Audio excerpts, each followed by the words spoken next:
हरिओम, ओम आनंदमय, ओम शांतिमय, ओम ज्ञानमय। आप सभी दर्शकों का हमारे चैनल पर स्वागत है। आज हम लोग बीएड थर्ड सेमेस्टर के अंतर्गत मानसिक मंदित बालक की चुनौतियां क्या हैं या उसकी समस्याएं क्या है, इसके विषय में अध्ययन करेंगे। सामान्य रूप से मानसिक मंदित बालक वह बालक होता है जिसका IQ लेवल 70 से कम हो, और अगर व्यवहारिक रूप से बात करें तो सामान्य रूप से मंदित बालक वे बालक होते हैं जो सामान्य बालकों की तुलना में शैक्षिक उपलब्धि, व्यवहारिक उपलब्धि, क्रियात्मक गतिविधियां इत्यादि में काफ़ी पीछे होते हैं या कमज़ोर होते हैं। ऐसे बालकों को मानसिक रूप से मंदित बालक कहा जाता है। तो व्यापक अर्थ पिछले वीडियो में बताया जा चुका है। आप प्लेलिस्ट में जाइए, वहाँ से उसका अध्ययन कीजिए। आगे हम लोग चलते हैं। अगर मानसिक मंदित बालक की चुनौतियों को देखें तो महत्वपूर्ण चुनौतियाँ कैसी हैं, उसकी जो इस प्रकार हैं। पहली उसकी है समायोजन। समायोजन का अर्थ क्या होता है, इसको पहले जानना ज़रूरी है। समायोजन का अर्थ होता है कि देश काल परिस्थितियों के अनुसार ढल जाना समायोजन कहलाता है। जैसे गर्मी ज़्यादा पड़ रही तो आप गर्मी बर्दाश्त करने की स्थिति में आ गए, ठंडी आ रही है तो आप ठंडी से बचने की परिस्थिति में आप आ गए, तो समायोजन कहा जाएगा। समायोजन का अर्थ ये भी होता है कि समाज के अनुरूप व्यवहार करना, दुख सुख के अनुरूप व्यवहार करना, ज्ञान का उपयुक्त प्रयोग करना, परिस्थिति, पर्यावरण और लोगों के बीच में उचित संतुलन वाली गतिविधियों को स्वीकार करते हुए अपना लेना समायोजन कहलाता है। समायोजन का और भी अगर अर्थ देखें तो जैसा दायित्व मिला वैसा आप उसके अनुसार आप वेशभूषा बना करके आप व्यवहार करना शुरू कर दिए, तो उसको समायोजन कहते हैं। तो आइए अगर देखा जाए तो समायोजन के अंतर्गत जो मानसिक रूप से मंदित बालक होते हैं, ऐसे बालकों में जो पहली समस्या आती है परिवार में उसका समायोजन। परिवार में समायोजन का तात्पर्य होता है उसको समायोजन परिवार में भी करने में उसे दिक्कतें आती है, क्योंकि वह बालक जल्दी कोई चीज़ याद नहीं कर पाता, अगर याद भी होता है तो जल्दी भूल जाता है। तो एक प्रकार से अगर हम देखें तो परिवार में उसके खान पान को लेकर के उसको ध्यान देना पड़ता है। खाने पीने का, साफ़ सफाई का, रख रखाव का, सोने जागने का, उसको यह जो है उसको दैनिक जो दिनचर्या है परिवार में वह अपना स्वतः पूरी तरह से नहीं कर पाता है। तो हर कार्य में क्या होती है, उसे दिक्कतें आती है, दूसरे को हमेशा केयर करना पड़ता है। ये लगभग ऐसे बालक अपने आयु समूहों से लगभग 4 बरस 5 बरस पीछे रहते हैं। 5 बरस 6 बरस पीछे की मानसिक आयु प्रदर्शित करते हैं। तो ऐसे बालकों को परिवार स्तर पर देख रेख, उनके सामान्य दिनचर्या, उनकी पढ़ाई लिखाई, दायित्व इत्यादि को एडजस्ट करने में क्या होती है, दिक्कतें आती है। उनके ऊपर दूसरे को ध्यान देना पड़ता है। तो पहली समस्या तो यही होती है परिवार में समायोजन की समस्या। दूसरा अगर देखा जाए तो समाज में समायोजन की समस्या। समाज का तात्पर्य होता है जहाँ संबंध बनते हैं या संबंध पाए जाते हैं उसे समाज कहते हैं। तो संबंध हमारा व्यक्ति से व्यक्ति के बीच में, व्यक्ति से वस्तु के बीच में, व्यक्ति से जीव जंतु के बीच में, व्यक्ति से संबंधों के आधार पर अन्य समाज के लोगों से संबंध। तो जो समाज में जो संबंध है, जो क्रियाकलाप हैं, जो त्यौहार है, परंपरा है, रीति रिवाज है, उन सब गतिविधियों में ऐसे बालक उपयुक्त व्यवहार प्रदर्शित नहीं कर पाते। आप मजाक करेंगे वो चिढ़ जाएगा। आप जो है जब हंसेंगे तो वो अपने ऊपर शंका करके सोचेगा कि मेरी बात हंसी उड़ा रहे हैं। अनाप शनाप उसके मन में संवेगों के कारण से अनाप शनाप अर्थ हो लगाता रहता है। यही कारण है कि उससे समाज में लोग चिढ़ाना शुरू कर देते हैं, परेशान करना शुरू कर देते हैं, जबकि वो समझ ही नहीं पाता है कि ये हमारे संग कैसा हो रहा है या कैसा नहीं। वह उल्टा ही अर्थ लगा लेने लगता है, एक प्रकार से गलत धारणा बनने लगती है। तो समाज के अनुरूप व्यवहार करने में भी उसे काफ़ी दिक्कतें आती हैं। दूसरी समस्या ये होती। तीसरी समस्या विद्यालय में, क्योंकि ऐसे बालक शैक्षिक उपलब्धि स्तर बहुत लो होता है, पढ़ाई लिखाई में बहुत कमज़ोर होते हैं, इसलिए बच्चे उनको चिढ़ाते हैं या उसका कोई नाम रख देते हैं, या वो बच्चा पीछे डरा डरा सा बैठा रहता है। तो ऐसे बालक को पढ़ाई लिखाई में कोई चीज़ सिखाने में अध्यापक भी सिखाना चाहेगा तो सामान्य विधि जो सामान्य बालकों के ऊपर लागू होती है वो उसके ऊपर लागू भी नहीं होती। तो क्योंकि वो बहुत सारी चीज़ों को कई प्रक्रिया बदल के उसे सिखाना पड़ता है।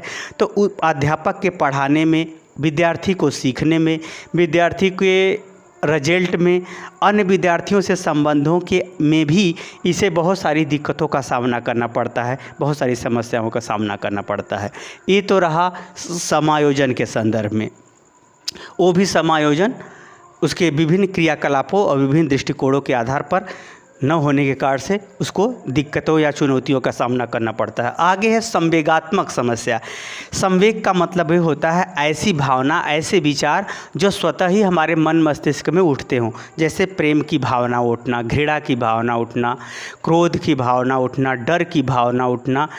एक प्रकार से जो है संवेग होते हैं। ये लगभग 14 प्रकार के तो लोग बताते हैं। ये जो संवेग होते हैं, काम, क्रोध, मद, लोभ, ईर्ष्या, ये सब संवेग के ही रूप होते हैं। तो जो संवेग है उसका संवेग अपने आयु के आधार पर स्वस्थ रूप से विकसित नहीं होता है।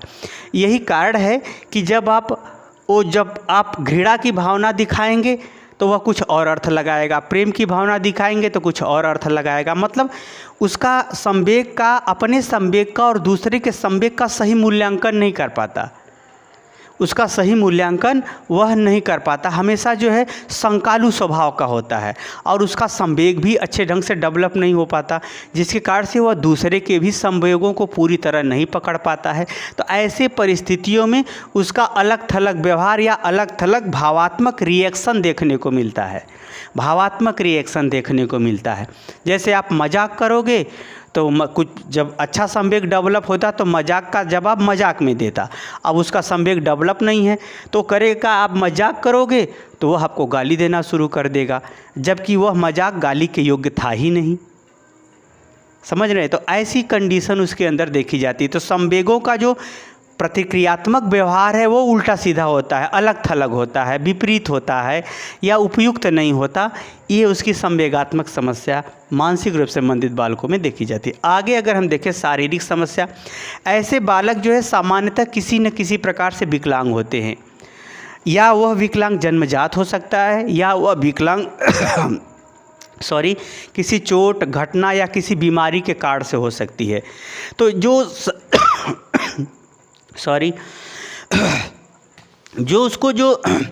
शारीरिक उसकी किसी न किसी तरह से अयोग्यता होती है, वह कान से संबंधित, पैर से संबंधित, आँख से संबंधित, हाथ से संबंधित ऐसे भी हो सकता है। या उसे कभी गहरी चोट लगी हो या कभी उसे किसी प्रकार का सदमा लगा हो या वो किसी प्रकार के गंभीर ऐसे अनुभवों से गुजरा हो जो उसके जो है मानसिक संतुलन को बिगाड़ देती हो।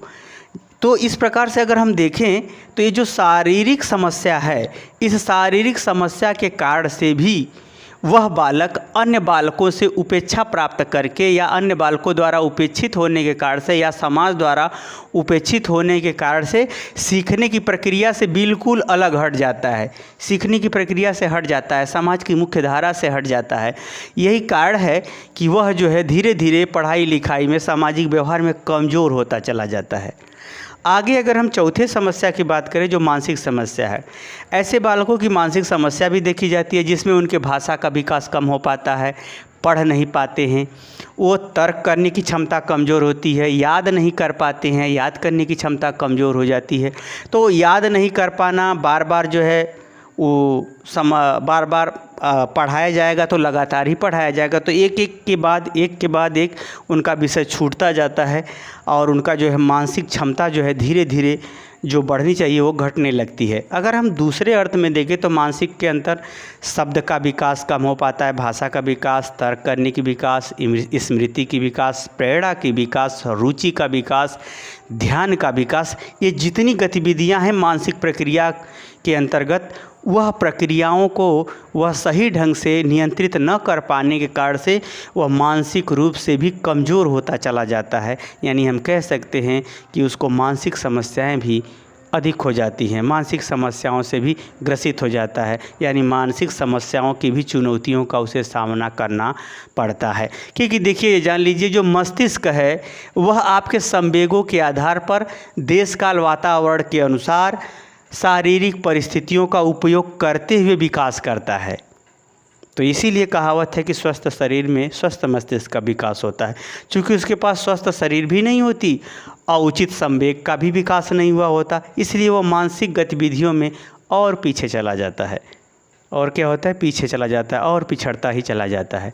तो ऐसे बालक सामान्य दिनचर्या अपने लिए ही सीख लें या अपने लिए ही कर्म करने लगें तो समझिए कि बहुत कुछ सीख लिया।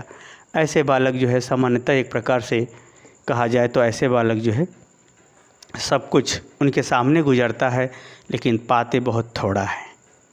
ऐसे बालकों को बराबर सहारा देना एक महत्वपूर्ण चुनौती है। इन सब गतिविधियों और विचारधाराओं के विषय में आगे की वीडियो में हम लोग अध्ययन करेंगे। मुझे उम्मीद है कि मेरे द्वारा समझाई हुई चीज़ आप समझ गए होंगे। आप ध्यान से सुनिए, 2 बार 3 बार वीडियो देखिए, चट से उसे लिख डालिए, आपका नोट्स तैयार हो जाएगा। क्योंकि सब कुछ लिख करके बताना हमारे लिए तो भाई इतने संसाधन में संभव नहीं है। मैं समझाने का ही प्रयास करता हूँ। आपको समझ में आ गया तो मेरा वीडियो बनाना सफल, आपको नहीं समझ में आया तो हमारा वीडियो बनाना असफल।